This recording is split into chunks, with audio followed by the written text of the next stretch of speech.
Hay noches, quizás las hayas experimentado, en las que el sueño no llega y la mente viaja hacia preguntas incómodas. ¿Qué sucede cuando cerramos los ojos por última vez? ¿Existe algo más allá del último aliento o simplemente nos disolvemos en la nada como gotas de lluvia en el mar? Durante milenios, la humanidad ha buscado respuestas a estas preguntas en templos, en libros sagrados, en la mirada de los moribundos. Pero hubo una civilización que construyó pirámides hacia el cielo, que momificó a sus muertos con una devoción que aún nos asombra, que dedicó más recursos al más allá que cualquier otra cultura en la historia. Los antiguos egipcios no temían a la muerte. La preparaban como quien prepara un viaje largo hacia un destino conocido. Y en el corazón de todas sus creencias, gobernando desde las sombras del inframundo, se encontraba un dios de piel verde y corona blanca. Osiris, el primer ser que murió y renació, el rey que transformó la muerte en un reino. ¿Te has preguntado alguna vez por qué las civilizaciones antiguas estaban tan obsesionadas con la vida después de la muerte? ¿Por qué los faraones invertían más riqueza en sus tumbas que en sus palacios? ¿Cómo era posible que un pueblo entero creyera con tanta certeza en un mundo invisible, en juicios de almas, en corazones pesados en balanzas de oro? La historia que estás a punto de escuchar no es solo un mito. Es el reflejo de los miedos y esperanzas más profundos de una civilización que floreció durante 3000 años, más tiempo del que ha existido el cristianismo, el islam o cualquier nación moderna. Y lo más extraordinario es que, en cierto modo, sigue viva. Cada vez que hablamos de pesar el corazón de alguien, cada vez que imaginamos un juicio final o un paraíso de campos eternos, estamos repitiendo ideas que nacieron en las orillas del Nilo hace más de 5000 años. Si esta exploración del misterio te resulta interesante, te invito a que te suscribas al canal y dejes un comentario con tu reflexión. Y ahora cierra los ojos por un momento. Respira profundamente. Vamos a viajar juntos a un Egipto que ya no existe, a templos que hoy son ruinas, a rituales que solo sobreviven en piedra y papiro. Despierta en un amanecer de hace 40 siglos, cuando el Nilo aún se desbordaba cada año, cuando los sacerdotes recitaban hechizos en la oscuridad de las cámaras funerarias, cuando los vivos y los muertos compartían un mismo horizonte de esperanza. Despierta en la era de Osiris. Imagina un tiempo en que el cielo y la tierra aún se abrazaban, cuando la diosa Nut arqueaba su cuerpo estrellado sobre Geb, el dios de la tierra fértil.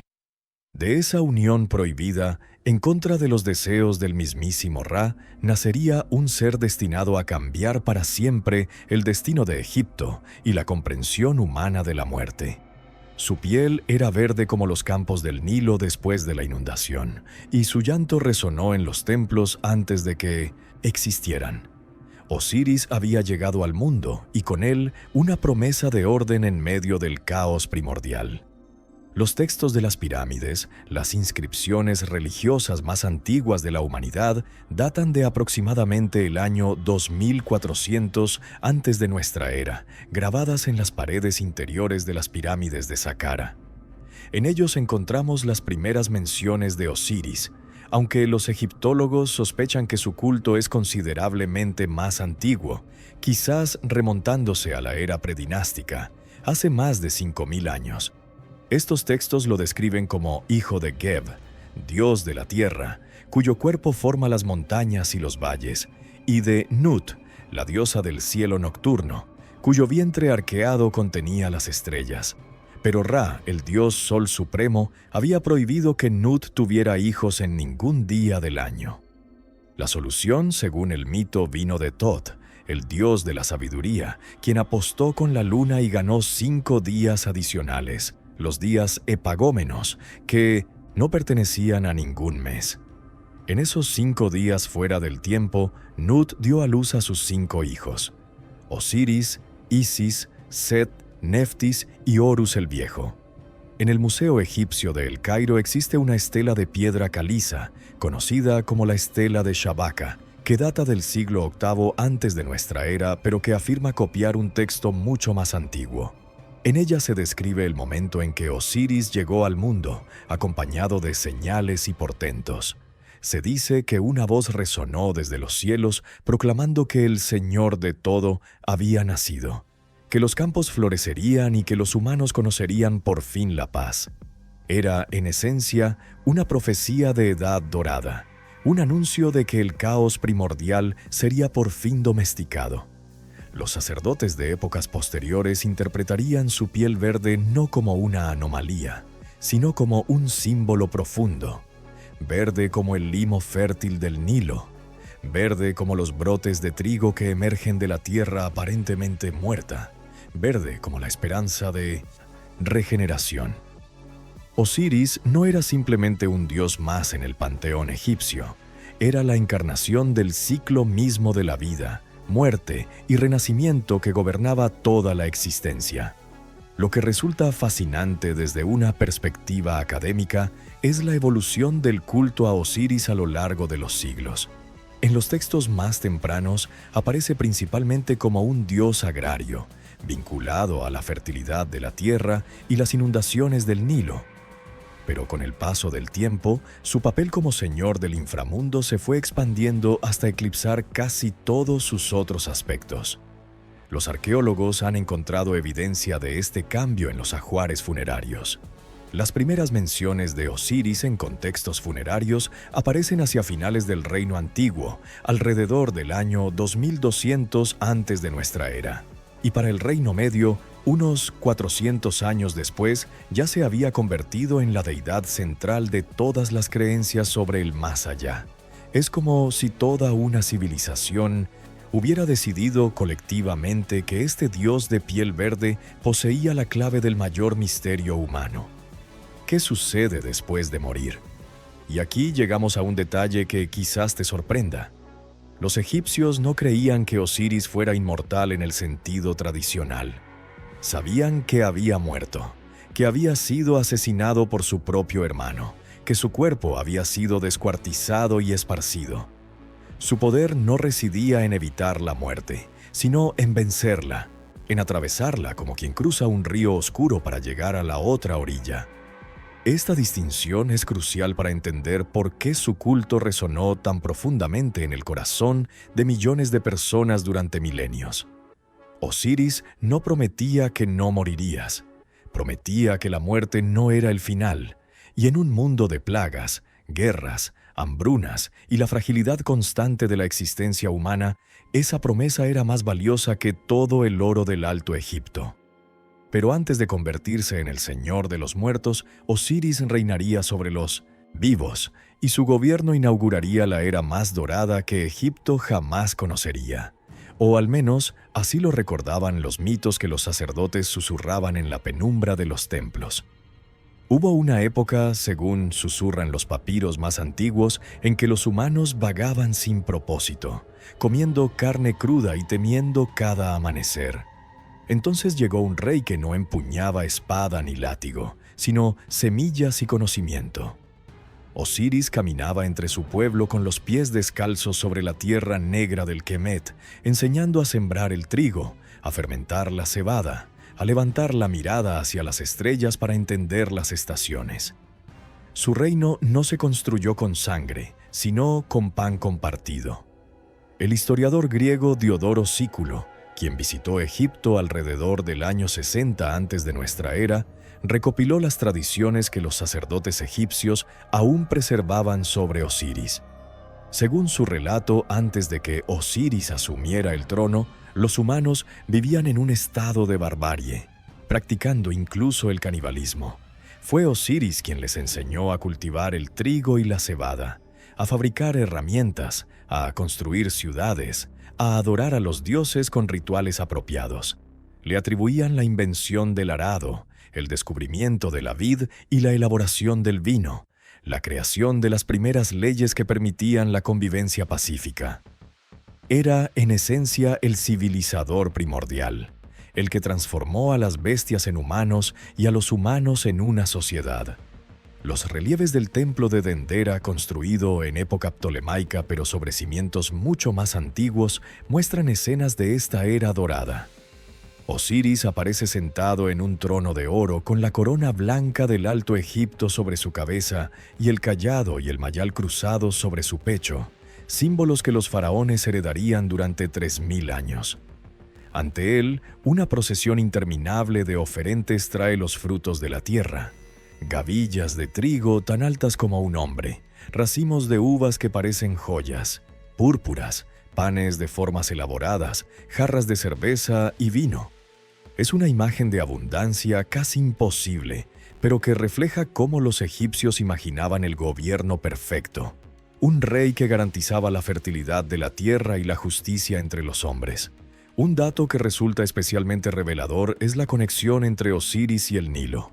Los egipcios llamaban a la inundación anual del río, ese fenómeno que depositaba el limo fértil en los campos y hacía posible la agricultura, la llegada de Osiris.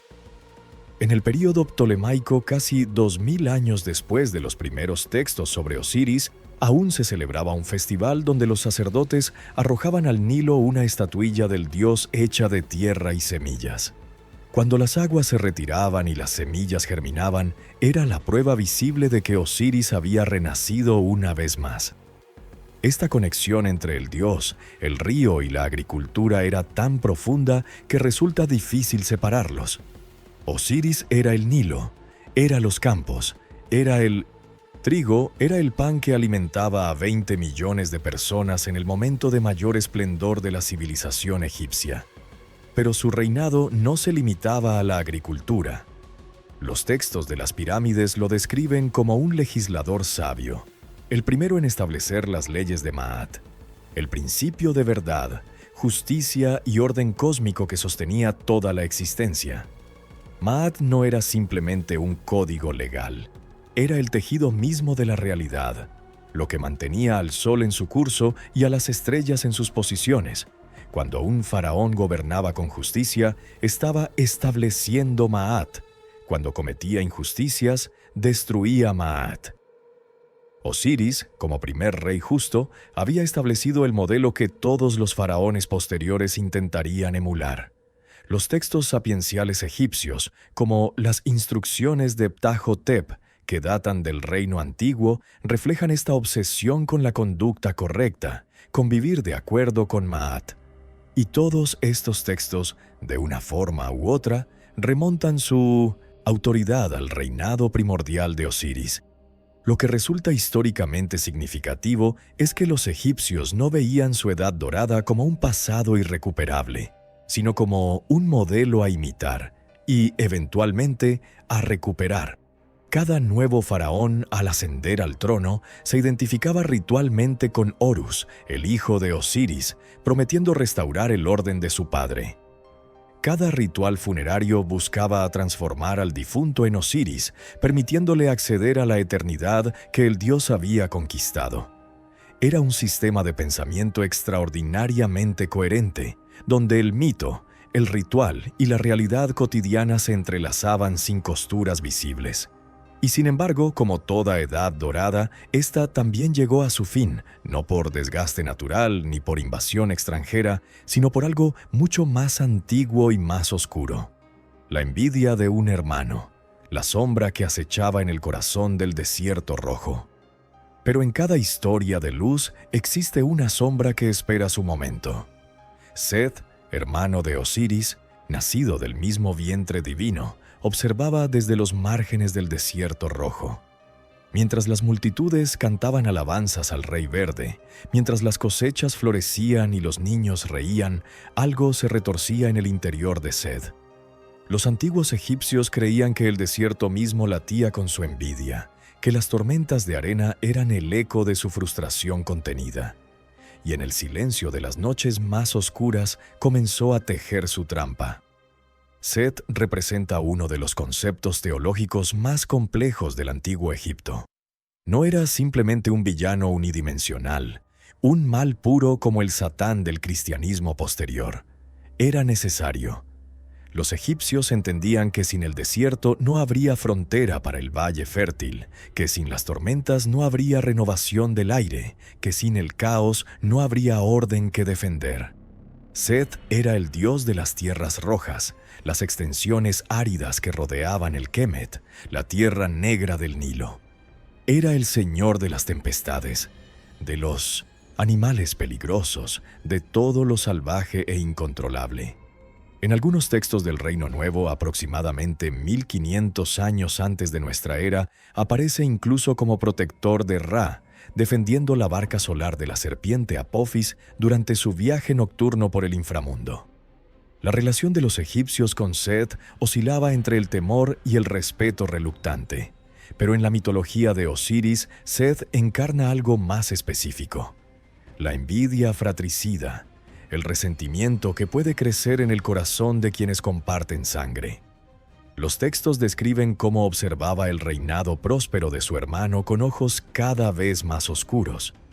Osiris recibía la adoración de los humanos, el amor de Isis, la abundancia de la tierra.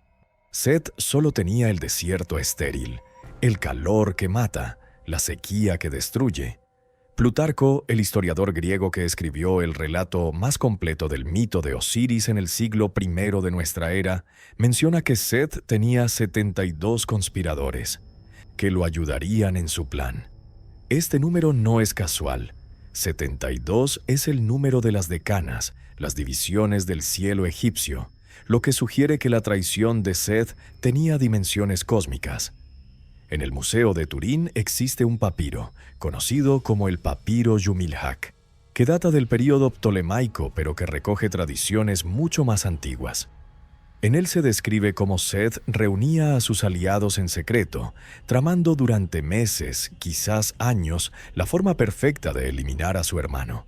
No podía enfrentarlo directamente, pues Osiris era amado por los dioses y protegido por poderosos amuletos.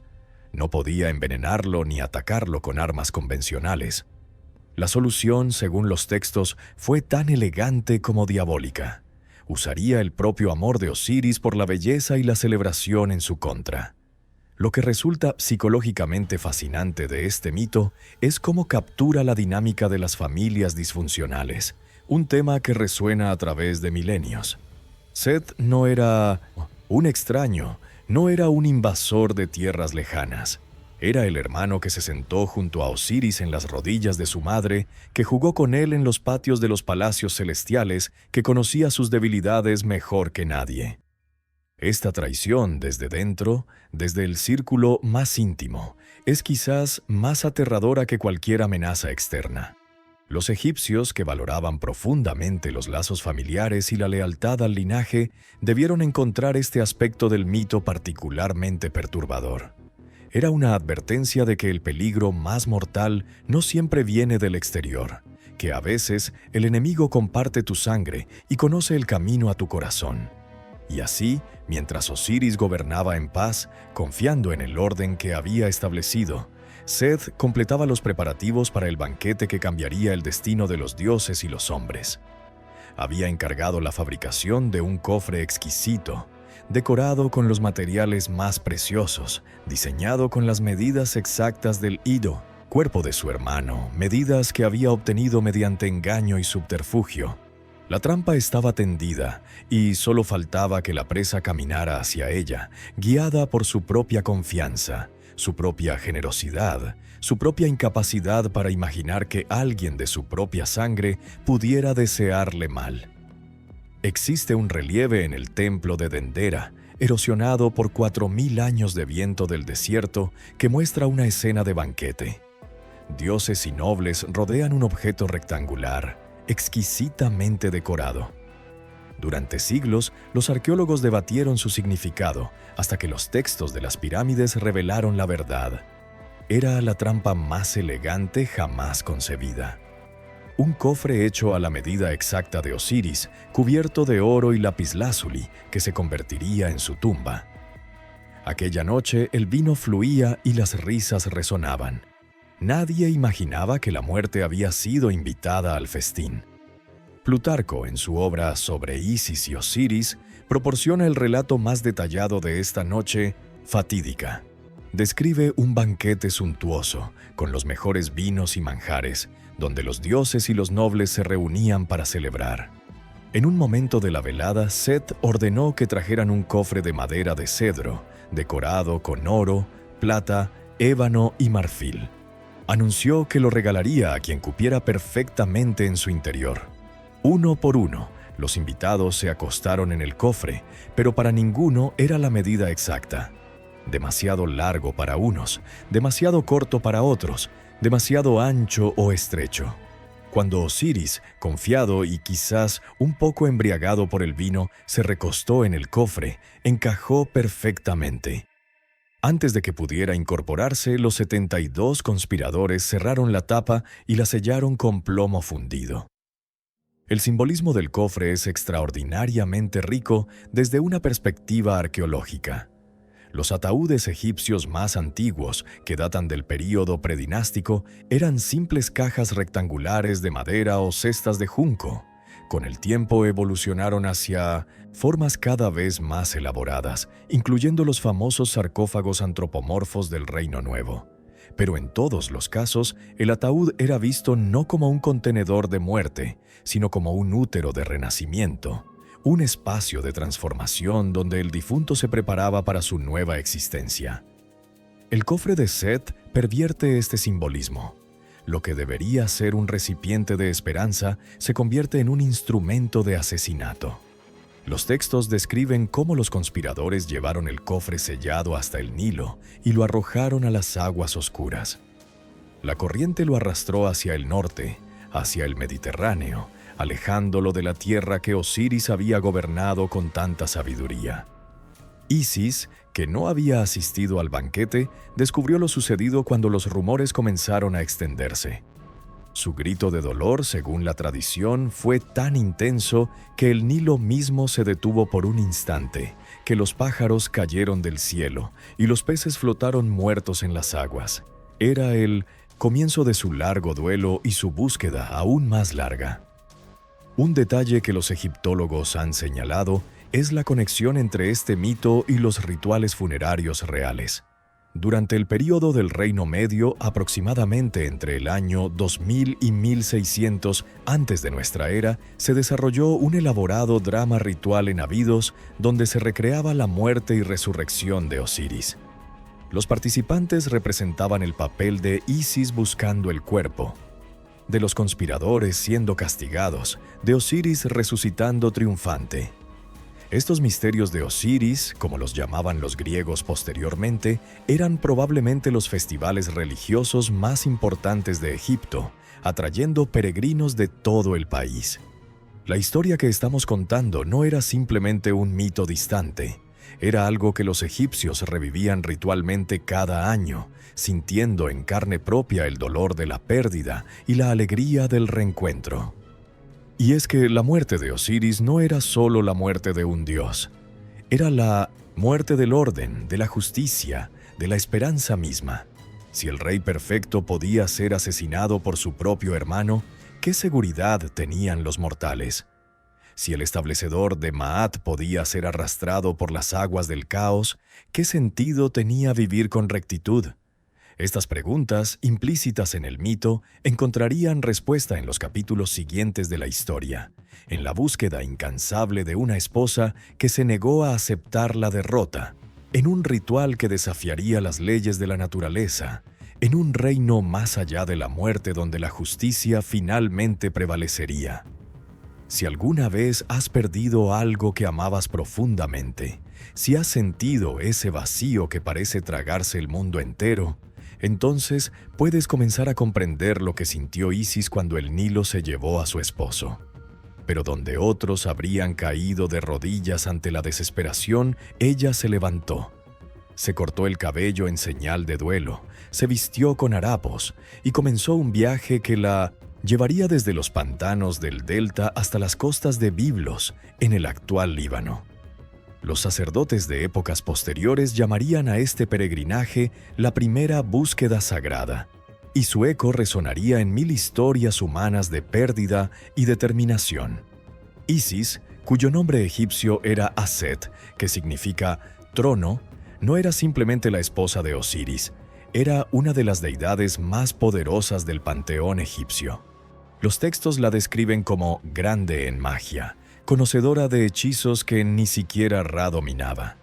Según un mito famoso, había engañado al propio dios Sol para que le revelara su nombre secreto, la fuente de todo su poder.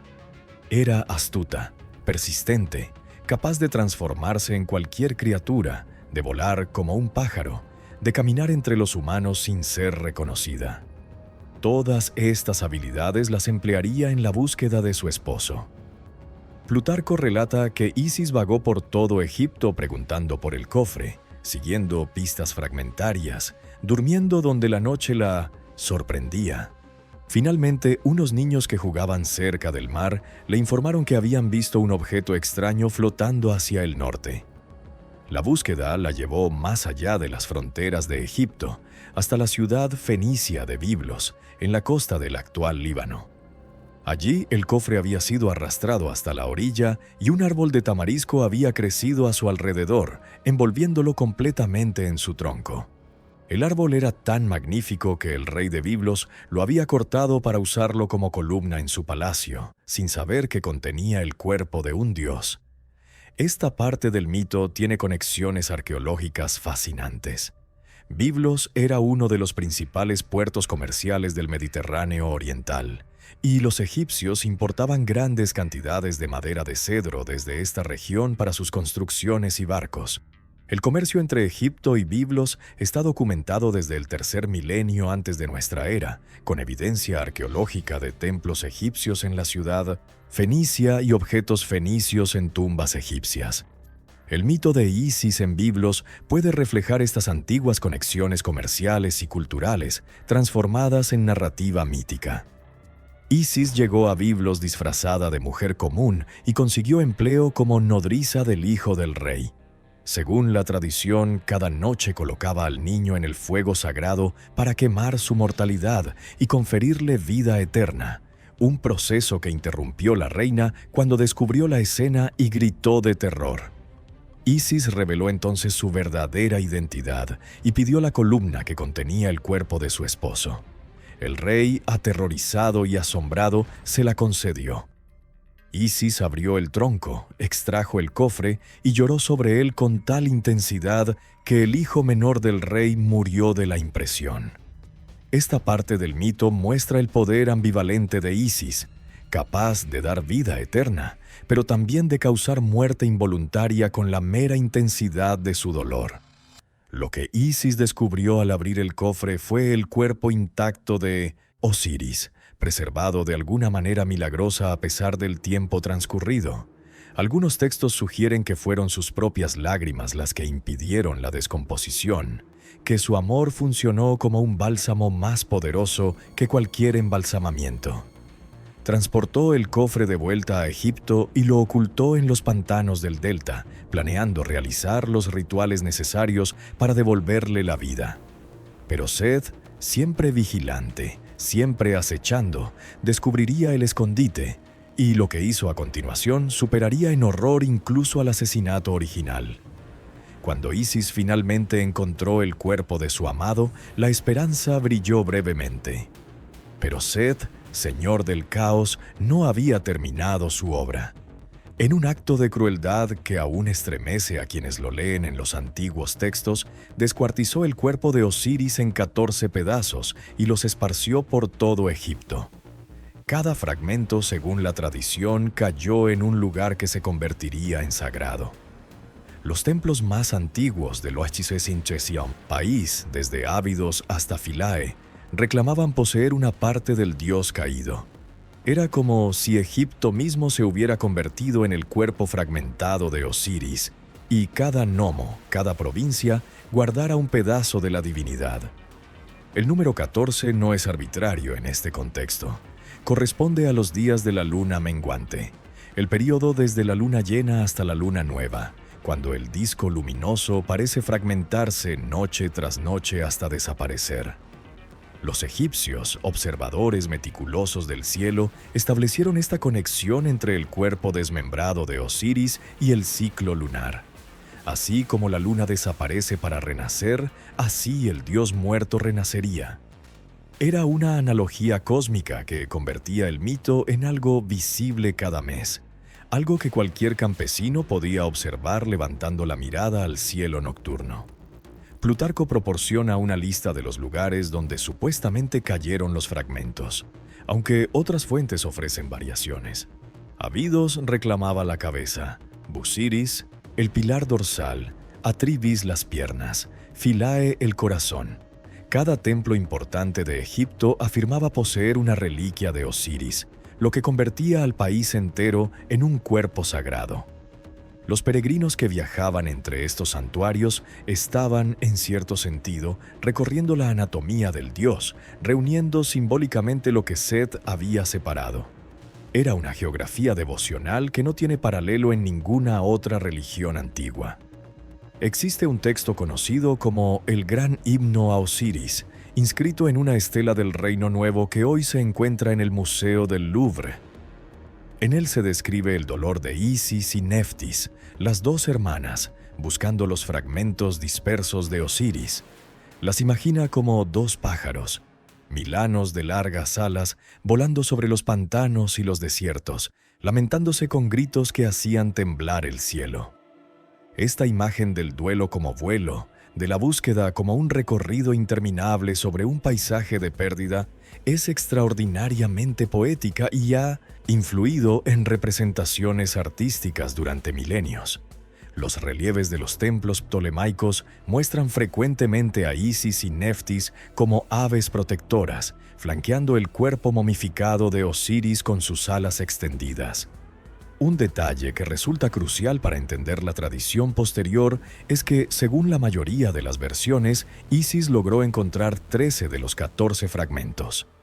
El 14º, el falo de Osiris, había sido devorado por un pez del Nilo, un oxirrinco o un lepidoto según diferentes versiones. Isis fabricó un sustituto de oro para completar el cuerpo. Este detalle, aparentemente escabroso para sensibilidades modernas, tenía profundas implicaciones rituales. Los egipcios evitaban comer estos peces en ciertas regiones, considerándolos sagrados o impuros según la tradición local. También explica cómo Osiris pudo concebir un hijo después de muerto. El falo de oro, dotado de magia divina, funcionaba como el original o incluso mejor. La fragmentación y reunión del cuerpo de Osiris se convirtió en el modelo para todos los rituales funerarios egipcios. El proceso de momificación, que implicaba extraer los órganos internos, secar el cuerpo con natrón, envolverlo en vendas y colocar amuletos protectores, era entendido como una recreación del ritual que Isis y Neftis realizaron para su hermano y esposo. Cada momia era, de alguna forma, Osiris. Cada difunto esperaba experimentar la misma transformación que el dios había experimentado. Esta democratización de la experiencia osiriana, como la llaman los egiptólogos, se expandió gradualmente desde los faraones del reino antiguo hasta incluir a prácticamente toda la población en épocas posteriores. Lo que sucedió después desafía toda lógica, toda comprensión mortal. Isis, acompañada por su hermana Neftis, reunió los 13 fragmentos encontrados y realizó un ritual que los egipcios considerarían el acto mágico más poderoso de la historia. Los textos de Shintoizin, las pirámides, grabados en cámaras funerarias hace más de 4.300 años, describen los hechizos pronunciados, las palabras de poder que hicieron temblar el velo entre la vida y la muerte. Era el primer ritual de momificación, el modelo que seguirían miles de sacerdotes durante 3 milenios. Y en ese momento suspendido entre mundos, algo imposible ocurrió. Los textos funerarios egipcios preservan fragmentos de las palabras que supuestamente Isis pronunció sobre el cuerpo de su esposo. «Vengo a ti, te he traído tu corazón para tu cuerpo. Levántate, Osiris, te doy tu mano. Levántate, vivo para siempre». Estas fórmulas, conocidas como Saku o glorificaciones, se convirtieron en parte esencial de todos los rituales funerarios posteriores. Los sacerdotes las recitaban sobre las momias, creyendo que tenían el mismo poder que cuando Isis las pronunció por primera vez. era la magia de las palabras, la creencia de que el lenguaje correctamente formulado podía alterar la realidad misma. Anubis, el dios con cabeza de chacal, jugó un papel crucial en este ritual según tradiciones más tardías. Fue él quien envolvió el cuerpo de Osiris en vendas de lino, quien lo preparó para su transformación, quien desarrolló las técnicas que los embalsamadores humanos emplearían durante siglos. En las cámaras de momificación, los sacerdotes que realizaban el embalsamamiento usaban máscaras de Anubis, identificándose con el dios para repetir su acto primordial. Los aproximadamente 70 días que duraba el proceso de momificación correspondían, según algunas interpretaciones, al periodo de invisibilidad de la estrella Sirio antes de su reaparición helíaca, que los egipcios asociaban con Isis y con la inundación del Nilo. Tot, el dios de la sabiduría con cabeza de ibis, también participó en el ritual, aportando las palabras de poder necesarias y registrando todo lo que sucedía para la eternidad. Los textos lo describen como el que justificó a Osiris ante los otros dioses, el que proclamó su inocencia y su derecho a la vida eterna. Este concepto de justificación, makeru en egipcio, literalmente verdadero de voz, se convertiría en el título más importante que un difunto podía obtener, indicando que había pasado el juicio del más allá y había sido declarado digno de la eternidad. Lo que resulta extraordinario desde una perspectiva histórica es la longevidad de estas prácticas. La momificación, basada en el modelo del ritual de Osiris, se practicó en Egipto durante más de 3000 años. Desde aproximadamente el año 3300 antes de nuestra era hasta bien entrado el período romano. Se estima que se momificaron entre 70 y 500 millones de cuerpos durante este periodo, incluyendo no solo humanos, sino también animales sagrados: gatos, ibis, cocodrilos, toros. Cada una de estas momias era, en la mente egipcia, un pequeño Osiris esperando su resurrección, un participante en el drama cósmico que las hermanas divinas habían inaugurado en los pantanos del delta. El resultado del ritual, según los textos, fue que Osiris abrió los ojos, movió los labios, respiró por un instante en el aire del mundo de los vivos. No era una resurrección completa, no un regreso a la vida mortal tal como la conocemos. Era algo diferente, algo nuevo, una existencia entre mundos, un estado de ser que no era ni vida ni muerte, sino algo que las trascendía a ambas. Y en ese estado liminal, en ese espacio suspendido entre la tierra de los vivos y el reino de los muertos, se produciría el momento más misterioso de toda esta historia. Hay misterios que la razón no puede explicar, momentos donde lo divino irrumpe en lo terrenal. Según los textos del templo de Edfu, Isis se transformó en un milano, un ave de alas extendidas, y descendió sobre el cuerpo restaurado de Osiris. De esa unión entre la vida y la muerte, entre el mundo de los vivos y el umbral del más allá, fue concebido Horus. Los sacerdotes lo llamarían el que fue engendrado sin padre, aunque su padre estaba presente, suspendido entre dos existencias. Era un acto de amor que trascendía la muerte misma y aseguraba que el linaje divino no se extinguiera. Esta escena, una de las más reproducidas en el arte egipcio, aparece en templos desde el período del Reino Nuevo hasta la época romana, un lapso de más de 1500 años. Los relieves del templo de Abidos, construido por Seti I alrededor del año 1290 antes de nuestra era, muestran a Isis como un milano suspendido sobre el cuerpo vendado de Osiris, con las alas extendidas en un gesto que es simultáneamente protector y procreativo. En otros relieves aparece en forma humana, sentada junto al cuerpo de su esposo, con un niño pequeño, Horus, en su regazo, en una imagen que prefigura sorprendentemente las representaciones posteriores de la Madonna con el niño en el arte cristiano. Los egiptólogos han debatido extensamente la naturaleza exacta de esta concepción. ¿Estaba Osiris vivo o muerto en el momento? ¿Cómo era posible la reproducción en tales circunstancias? Los textos egipcios, característicamente, no intentan resolver estas aparentes contradicciones. Simplemente las afirman como misterios sagrados que la mente humana no necesita comprender completamente. Lo que importaba era el resultado: un heredero que vengaría a su padre y restauraría el orden del cosmos. Horus, cuyo nombre significa el distante o el elevado, nacía como la promesa de justicia futura, como la garantía de que el caos de Set no tendría la última palabra. El embarazo de Isis, según la tradición, transcurrió en los pantanos del delta, oculta de la furia de Set. Los textos describen cómo la diosa tuvo que sobrevivir con lo mínimo, recolectando papiros para alimentarse, escondiéndose entre los juncos cuando los emisarios de Set se acercaban. Tot la visitaba regularmente para proporcionarle amuletos protectores y consejos mágicos. Esta imagen de la Madre Divina refugiada, criando sola a su hijo milagroso mientras huye de fuerzas malévolas, tiene ecos en múltiples tradiciones religiosas posteriores, desde la huida a Egipto de la Sagrada Familia hasta diversos mitos mediterráneos de madres e hijos divinos. Cuando Horus nació, los textos lo describen con una característica notable. Un ojo representaba el sol y el otro la luna, simbolizando su dominio sobre ambos astros. Era el heredero legítimo no solo del trono de Osiris, sino de la totalidad del cosmos visible. Las imágenes más antiguas lo muestran como un halcón, el ave que vuela más alto y ve más lejos, el depredador que domina los cielos como los faraones dominaban la tierra.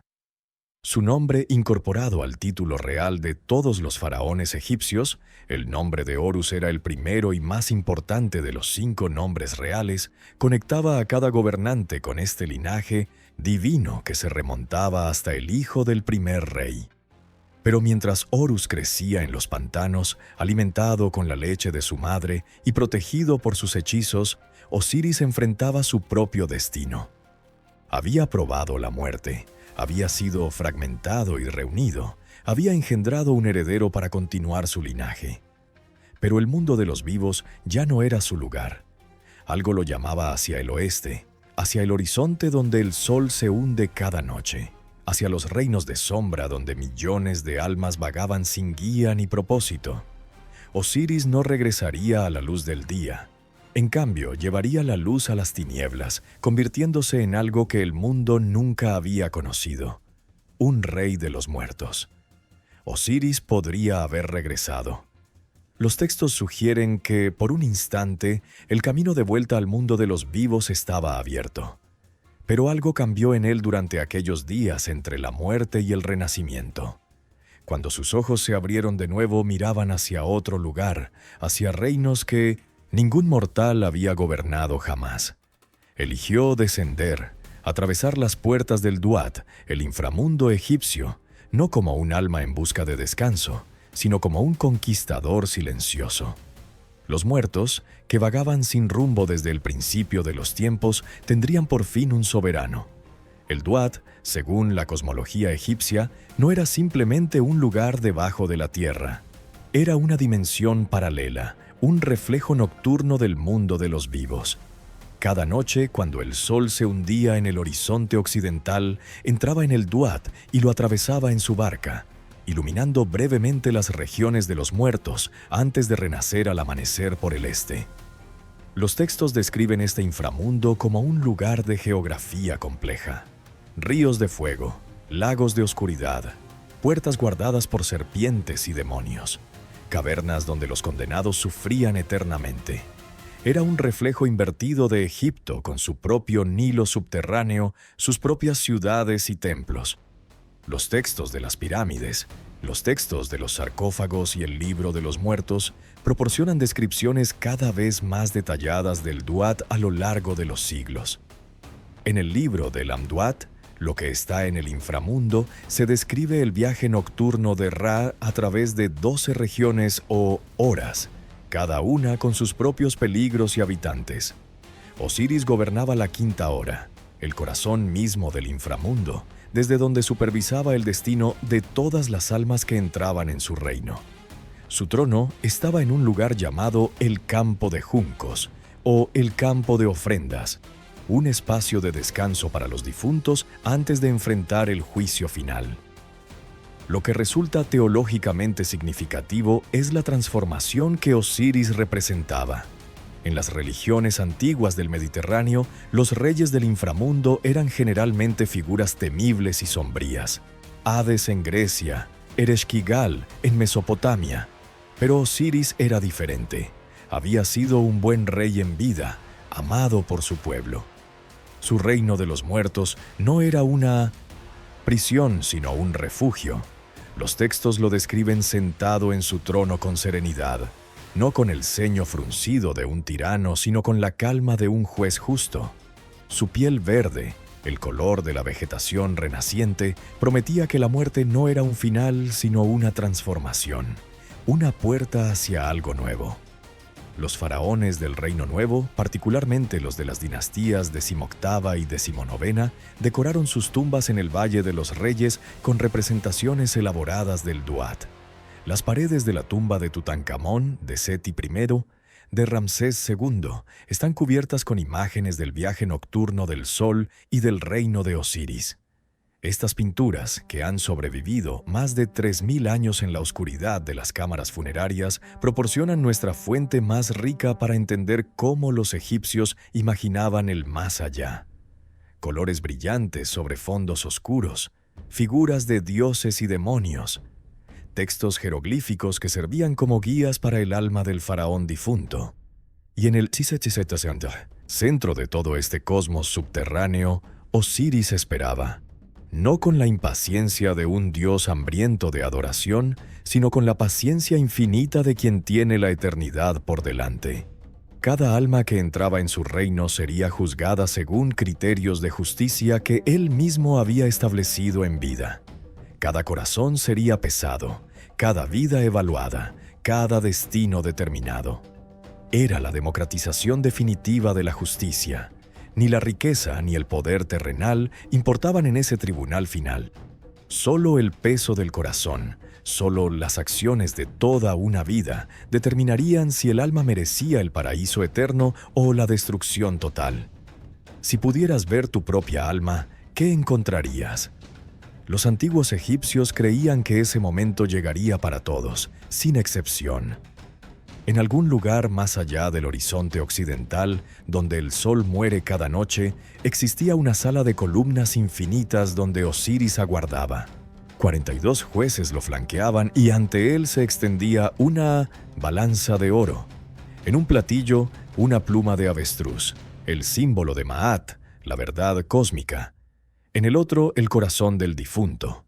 Este era el momento de la verdad definitiva, y ninguna mentira, ningún soborno, ningún título terrenal podía alterarlo.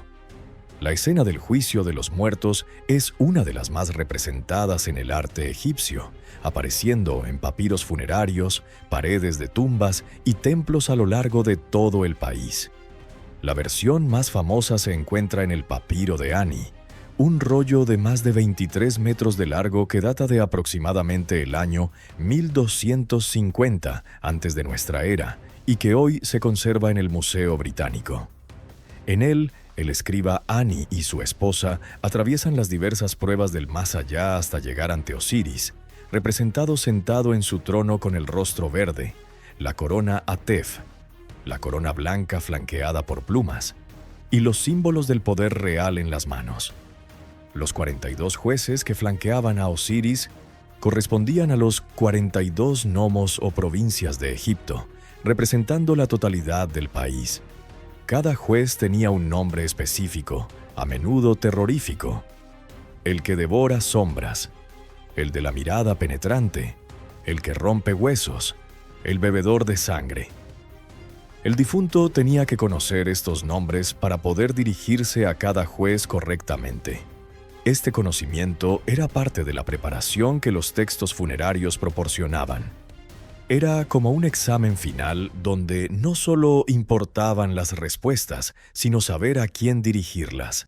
La sala misma, llamada la Sala de las Dos Verdades o la Sala de Maat, estaba descrita en los textos como un espacio de dimensiones imposibles, con columnas que se perdían en la oscuridad superior, pisos de lapislázuli y turquesa, un techo que era el cielo nocturno del inframundo. La balanza operada por Anubis y supervisada por Thoth era el centro de todo, un instrumento de precisión divina que ninguna corrupción podía alterar. Los egipcios, que conocían bien las balanzas como herramientas comerciales, extendieron este concepto práctico hacia el ámbito espiritual con una coherencia notable. Un aspecto crucial de esta escena es que el corazón, no el cerebro, era considerado la sede del pensamiento, la memoria y la moralidad. Los egipcios preservaban el corazón durante la momificación mientras extraían el cerebro, generalmente por la nariz, y lo descartaban. El corazón era tan importante que se le colocaban amuletos especiales, los escarabeos del corazón, con inscripciones que le ordenaban no testificar contra su dueño durante el juicio. Era como si los egipcios reconocieran que conocemos nuestras propias faltas mejor que nadie, y que nuestro propio interior podría delatarnos si no lo silenciábamos. Lo que hace este sistema de creencias extraordinario desde una perspectiva histórica es su combinación de terror y esperanza. El juicio era ineludible, la posibilidad de condena era real, pero la salvación estaba al alcance de quienes vivían correctamente. No había privilegios de clase, no había intercesión de terceros, no había escapatoria mediante riqueza o poder. Era, en cierto sentido, un sistema profundamente igualitario. El campesino más pobre y el faraón más poderoso enfrentaban el mismo juicio, la misma balanza, el mismo criterio de verdad. Imagina estar de pie en esa sala, el silencio tan denso que puedes escuchar el latido de tu propio corazón mientras es colocado en la balanza. Los egipcios se preparaban toda su vida para este instante. Memorizaban las 42 declaraciones de inocencia, una por cada juez, una por cada gnomo de Egipto. No he robado, no he matado, no he causado lágrimas, no he escuchado en secreto. Era lo que los egiptólogos llaman la confesión negativa, un catálogo de todo el mal que el alma juraba no haber cometido. Y mientras las palabras flotaban en el aire del Duat, la pluma de Maat esperaba, inmóvil, incorruptible. El capítulo 125 del Libro de los Muertos preserva la lista completa de las 42 declaraciones que el difunto debía pronunciar. Algunas son prohibiciones universales que reconoceríamos hoy. No he matado, no he robado, no he mentido. Otras reflejan preocupaciones específicamente egipcias. No he contaminado las aguas del Nilo, no he defraudado en las ofrendas a los dioses, no he reducido las medidas de grano. El conjunto proporciona una visión fascinante de lo que los egipcios consideraban una vida moral, una combinación de justicia social, piedad religiosa y respeto por el orden natural. Maat, la diosa representada como una mujer con una pluma de avestruz en la cabeza, era mucho más que una simple deidad. Era el principio organizador del universo mismo. Maat era la verdad, pero también era la justicia, el orden, el equilibrio, la armonía cósmica. Cuando los egipcios decían que el faraón establecía Maat, querían decir que mantenía el orden social, que las cosechas crecían, que el Nilo se desbordaba en su momento, que los enemigos eran derrotados, que los templos estaban bien abastecidos. Maat era lo opuesto a Isfet, el caos, la mentira, el desorden. El juicio de los muertos era en esencia una evaluación de cuánto había contribuido cada individuo al mantenimiento de Maat durante su vida. La pluma de avestruz que representaba a Maat era elegida por una razón específica. Las plumas de avestruz son notablemente simétricas, con las barbas de igual longitud a ambos lados del raquis. Esta simetría perfecta simbolizaba el equilibrio que Maat representaba. Un corazón ligero como la pluma significaba un corazón que no estaba cargado con pecados. Un corazón pesado indicaba el peso de las malas acciones acumuladas. Era una metáfora visual extraordinariamente efectiva que cualquiera podía comprender. Los textos describen el momento del pesaje con tensión dramática. Anubis ajustaba la balanza con precisión. Tot registraba el resultado en su tablilla. El difunto observaba conteniendo el aliento, o el equivalente espiritual de ello. Si la balanza quedaba equilibrada, significaba que el corazón era verdadero de voz, que las declaraciones de inocencia habían sido confirmadas. Tot proclamaba el veredicto favorable, y Horus guiaba al difunto ante el trono de Osiris para recibir la bienvenida al paraíso eterno. Era un momento de triunfo, el final exitoso de un viaje que había comenzado en el lecho de muerte. Pero no todos los corazones pasaban la prueba. Los textos son explícitos sobre el destino de aquellos cuyo corazón pesaba más que la pluma, de aquellos cuyas declaraciones de inocencia resultaban ser mentiras. Y ese destino involucraba una criatura que los egipcios habían diseñado específicamente para inspirar el terror más absoluto. Una bestia imposible que aguardaba junto a la balanza con paciencia hambrienta. Junto a la balanza aguardaba algo que helaba la sangre de los vivos cuando los sacerdotes lo describían. Amit, la devoradora de almas, una criatura imposible, cabeza de cocodrilo, torso de león, cuartos traseros de hipopótamo. Los tres animales más temidos del Nilo unidos en una pesadilla. Si el corazón pesaba más que la pluma, si la balanza se inclinaba hacia el lado equivocado, Amit se abalanzaba.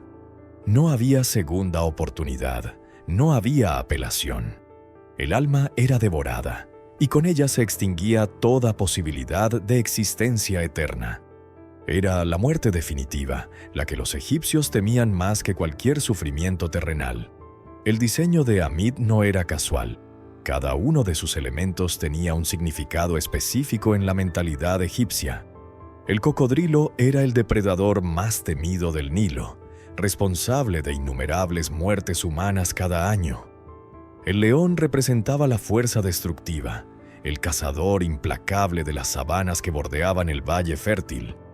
El hipopótamo, a pesar de su apariencia torpe, era considerado extremadamente peligroso, capaz de volcar barcas y matar a los ocupantes con sus enormes mandíbulas. Amit combinaba estos tres terrores en una criatura que representaba la aniquilación total. Los papiros funerarios suelen representar a Amit sentada junto a la balanza, observando el proceso con lo que solo puede describirse como anticipación hambrienta. En el papiro de Ani aparece con las fauces abiertas, lista para abalanzarse en el momento en que el veredicto fuera desfavorable. Es interesante notar que Amit nunca aparece devorando activamente a un alma en los textos conservados. Su presencia era suficiente amenaza. Los egipcios aparentemente preferían no representar el destino de los condenados, quizás por temor mágico de que tal representación pudiera hacerse realidad para ellos mismos. Lo que Amit destruía no era simplemente la vida física, que ya había terminado en el momento de la muerte biológica. Destruía la posibilidad de existencia eterna, borraba al individuo del cosmos de manera absoluta. Los egipcios distinguían entre varias formas de muerte: la muerte del cuerpo, la muerte del nombre, la muerte del recuerdo, la muerte del Ba, un aspecto del alma similar a la personalidad. La destrucción por Amit representaba todas estas muertes simultáneamente, una aniquilación tan completa que era como si la persona nunca hubiera existido. Este concepto de segunda muerte es particularmente interesante desde una perspectiva comparativa de religiones. Mientras que muchas tradiciones posteriores enfatizan el sufrimiento eterno como castigo para los malvados, el infierno cristiano o musulmán, los egipcios proponían algo quizás más aterrador: la cesación absoluta de la existencia. No había tormento sin fin porque no había ser que pudiera experimentar ese tormento. El alma simplemente dejaba de existir, se disolvía en la nada como una gota de agua en un desierto infinito. Paradójicamente, este terror servía como motivación poderosa para la conducta moral. Los egipcios no evitaban el pecado principalmente por amor al bien o por gratitud hacia los dioses. Lo hacían por el terror muy real de enfrentar a Amit al final de sus vidas. Era un sistema de incentivos brutalmente efectivo que funcionaba durante más de 3000 años. Y para aquellos que lograban pasar el juicio, para aquellos cuyo corazón demostraba ser ligero como la pluma de Maat, se abría un horizonte de recompensa que compensaba con creces los temores del tránsito. Pero para aquellos cuyo corazón demostraba ser ligero como la pluma, se abría un horizonte de esperanza inimaginable. Los campos de Yaru, descritos en los papiros funerarios con colores que aún brillan después de milenios, eran un Egipto perfeccionado, eterno. Los canales nunca se secaban. Las cosechas crecían hasta la altura de un hombre. El sol brillaba sin quemar y los seres queridos que habían partido antes aguardaban con los brazos abiertos. Osiris gobernaba este paraíso desde su trono de ébano y oro, garantizando que la justicia prevaleciera incluso en la eternidad. El capítulo 110 del Libro de los Muertos proporciona la descripción más detallada de los campos de Yaru, también llamados campos de juncos o campos de ofrendas. Las ilustraciones que acompañan el texto muestran un paisaje idealizado del Valle del Nilo. Canales de agua azul turquesa, campos de trigo dorado que se mecen con una brisa suave, palmeras cargadas de dátiles, pájaros coloridos que vuelan en cielos sin nubes. El difunto aparece trabajando estos campos, pero el trabajo no es penoso. Es una actividad gozosa que produce abundancia sin esfuerzo. Los egipcios tenían una visión muy concreta del paraíso, lo que contrasta con las concepciones más abstractas de otras tradiciones religiosas. No aspiraban a fundirse con lo divino o a contemplar la beatitud eterna. Querían continuar viviendo de la manera que conocían, pero sin las molestias, los dolores y las injusticias del mundo terrenal. Querían comer y beber, reunirse con sus familias, trabajar la tierra que amaban, adorar a los dioses que habían venerado en vida.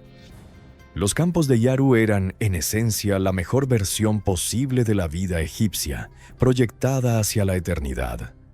Un aspecto fascinante de esta concepción del paraíso era el uso de ushebtis, pequeñas figurillas de sirvientes que se colocaban en las tumbas.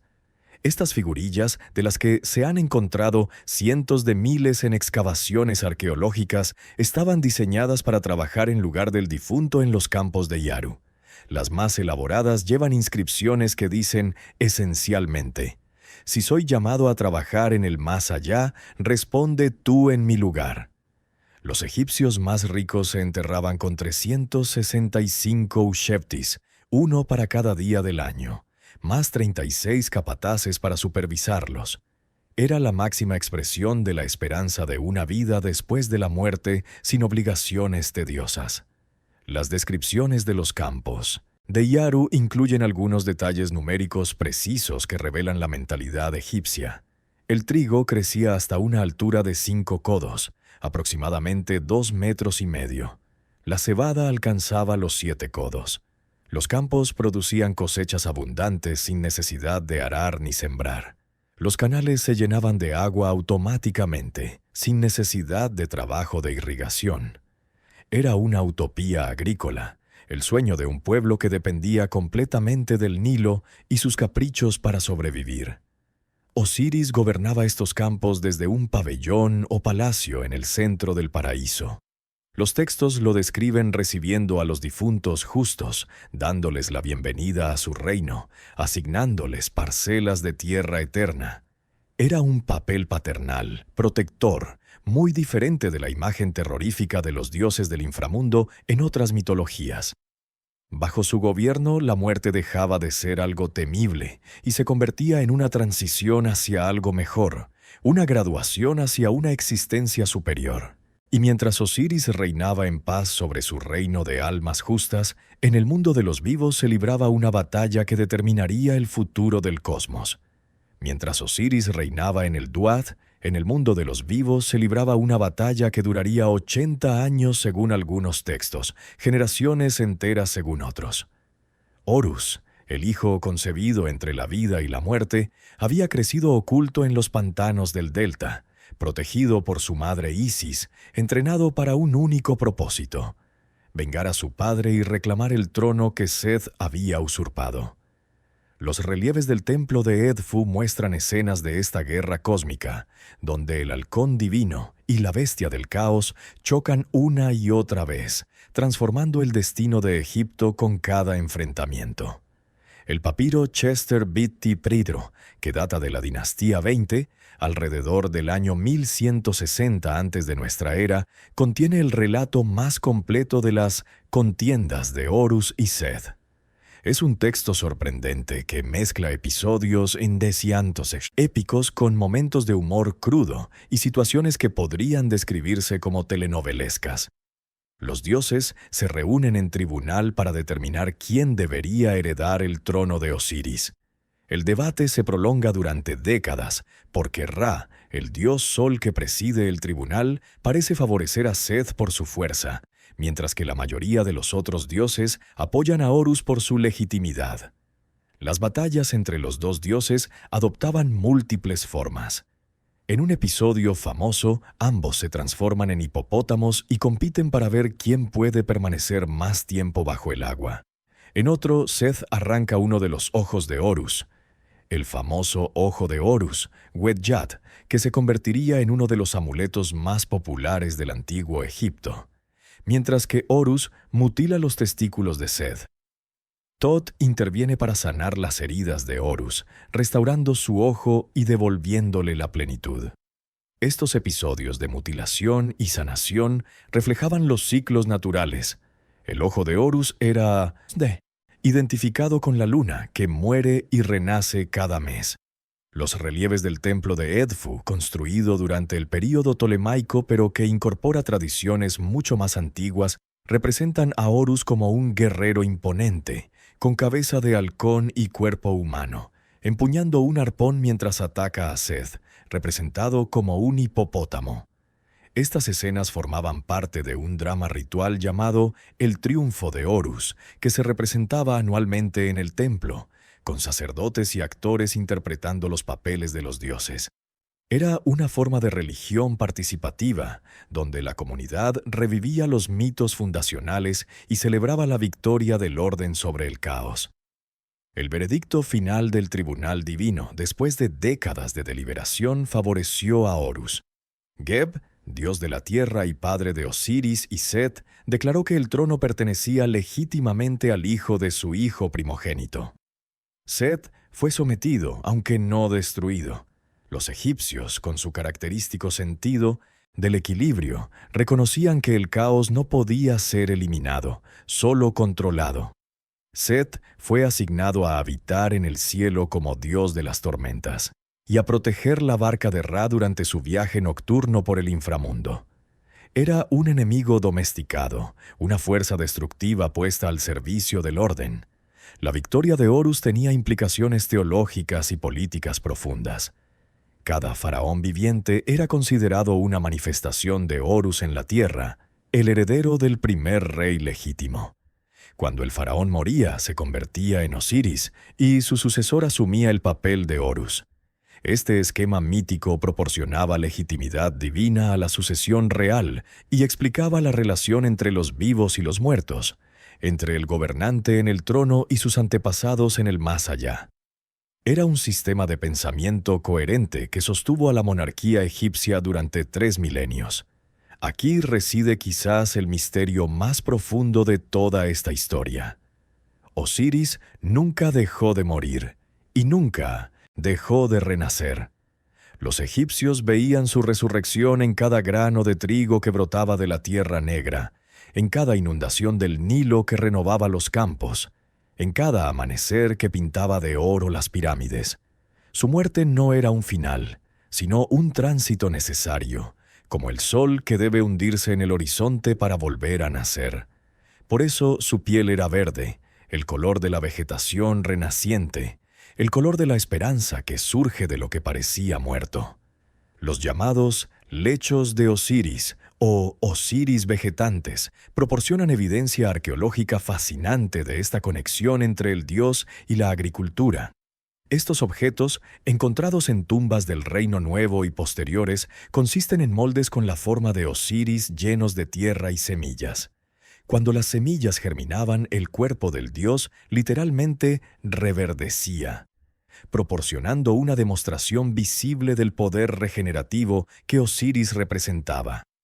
Ejemplares particularmente elaborados, como los encontrados en la tumba de Tutankamón, muestran brotes de cebada brotando del cuerpo momiforme del dios.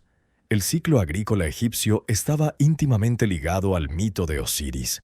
La siembra se realizaba después de la retirada de las aguas de la inundación anual, aproximadamente en noviembre. Los egipcios veían este acto como un enterramiento. Las semillas eran depositadas en la tierra muerta para germinar y renacer. La cosecha, unos 5 meses después, era simultáneamente una celebración y un duelo. El trigo era cortado, como Osiris fue cortado por Seth, para proporcionar alimento. Pero de las semillas guardadas nacería una nueva cosecha el año siguiente. Era un ciclo sin fin, una promesa de regeneración perpetua inscrita en el ritmo mismo de la naturaleza. La inundación del Nilo, que los egipcios llamaban Hapi, era identificada con las lágrimas de Isis llorando por su esposo o con los fluidos del cuerpo de Osiris.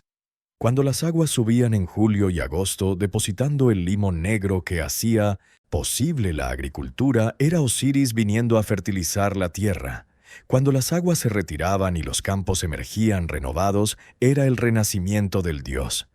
Esta identificación era tan profunda que los festivales de Osiris se celebraban durante el período de la inundación, con procesiones rituales que llevaban estatuas del dios hasta el río y las sumergían en las aguas fecundas. El sol mismo participaba en este ciclo de muerte y renacimiento. Cada noche Ra descendía al inframundo, recorría sus 12 horas de oscuridad y renacía al amanecer por el este. Durante este viaje, Ra y Osiris se encontraban y, según algunos textos, se fusionaban momentáneamente, combinando el poder del sol y del Señor de los muertos. Las almas de los difuntos podían unirse a este viaje, despertando con el sol cada mañana para vivir un nuevo día en los campos de Yaru. Era una cosmología de ciclos entrelazados, donde la muerte del día daba lugar a la noche. La muerte de la noche daba lugar al día, y todo estaba conectado a través de la figura de Osiris. Lo que resulta filosóficamente profundo en esta concepción es la aceptación de la muerte como parte necesaria de la vida. Los egipcios no negaban la muerte ni la temían de manera paralizante. La incorporaban en su visión del cosmos como un momento de transformación, no de terminación. Osiris no era un dios que prometía evitar la muerte. Prometía que la muerte tenía sentido, que era parte de un proceso mayor, que desembocaba en algo mejor para quienes habían vivido justamente. Si hubieras caminado por Egipto hace 3000 años, habrías visto algo extraordinario en los caminos que conducían al sur.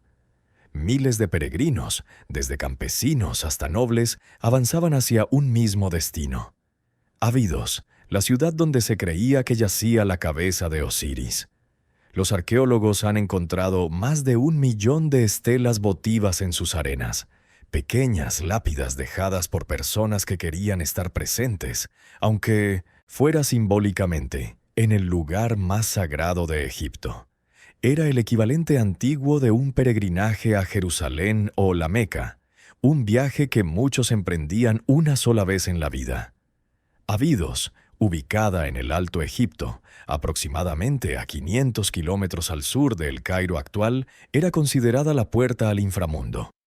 Los egipcios creían que el paisaje desértico al oeste de la ciudad, con sus acantilados y wadis, era la entrada física al Duat. Una abertura conocida como la Gran Escalera, supuestamente conducía directamente al reino de Osiris. Los peregrinos que alcanzaban este lugar sentían que estaban al borde del más allá, que con solo dar unos pasos más podrían encontrarse ante el trono del Dios Verde. El templo principal de Abidos, construido por Seti I y completado por su hijo Ramsés II alrededor del año 1280 antes de nuestra era, es una de las estructuras mejor preservadas del antiguo Egipto. Sus relieves policromados, que aún conservan Gran parte de su color original muestran escenas del mito de Osiris con un detalle exquisito. Una sección especialmente notable es el Osireión, una estructura misteriosa ubicada detrás del templo principal, diseñada para representar el túmulo primordial del que surgió la creación. Algunos egiptólogos creen que era considerada la tumba simbólica de Osiris mismo. Cada año, durante el mes de Khoiak, aproximadamente equivalente a nuestro noviembre, Abidos era el escenario de los Misterios de Osiris, un ciclo de festivales que duraba varias semanas. Los sacerdotes realizaban procesiones con estatuas del dios, recreaban su muerte y resurrección, combatían simbólicamente a los enemigos de Osiris. Los peregrinos participaban según sus medios. Los más ricos construían capillas y dejaban estelas elaboradas.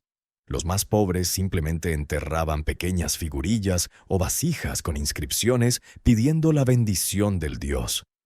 Todos esperaban que, al asociarse con Abidos, pudieran asegurar su propio paso favorable hacia el más allá. Las excavaciones arqueológicas en Abidos, que continúan hasta hoy, han revelado la extraordinaria intensidad de la devoción a Osiris. Se han encontrado miles de pequeños depósitos votivos conteniendo figurillas de Osiris, modelos de barcos funerarios, amuletos, joyas y ofrendas de todo tipo. Muchas de las estelas incluyen fórmulas solicitando que el difunto pueda participar en las ofrendas presentadas a Osiris, comer los panes del dios y beber su cerveza. Era una forma de piggyback espiritual. Al asociarse con las ofrendas del gran dios, los devotos esperaban beneficiarse de su abundancia. Lo que hace a Abidos particularmente conmovedor es la evidencia de la fe popular. No estamos hablando solo de faraones y nobles con sus monumentos grandiosos. Estamos viendo las esperanzas de gente común, de artesanos y campesinos que ahorraban durante años para poder dejar su pequeña marca en el lugar santo, su súplica de ser recordados, su esperanza de que al morir serían acogidos en los campos de Yaru. Es una humanidad que trasciende los milenios, un recordatorio de que nuestros antepasados, por diferentes que fueran, compartían nuestras mismas ansiedades sobre la muerte y nuestras mismas esperanzas de que haya algo más allá. Y así, después de traiciones y búsquedas, de muerte y renacimiento, de juicios y eternidades, Osiris permanece. Los griegos lo identificaron con Dioniso. Los romanos vieron en él ecos de sus propios misterios, y los estudiosos modernos siguen debatiendo su significado. Pero más allá de las interpretaciones académicas, hay algo en su historia que resuena en lo más profundo del alma humana. La promesa de que la muerte no es el final, de que el amor puede vencer incluso a la tumba, de que existe una justicia que trasciende el mundo visible. El culto a Osiris sobrevivió a la conquista persa, a la llegada de Alejandro Magno, a la dominación romana. Todavía en el siglo IV de nuestra era, casi 4.500 años después de las primeras menciones del dios en los textos de las pirámides, se practicaban rituales en su honor en templos como Philae, en la frontera sur de Egipto. Fue necesario un decreto del emperador Justiniano en el año 537 para cerrar definitivamente este último bastión del paganismo egipcio. Incluso entonces, la influencia de Osiris no desapareció.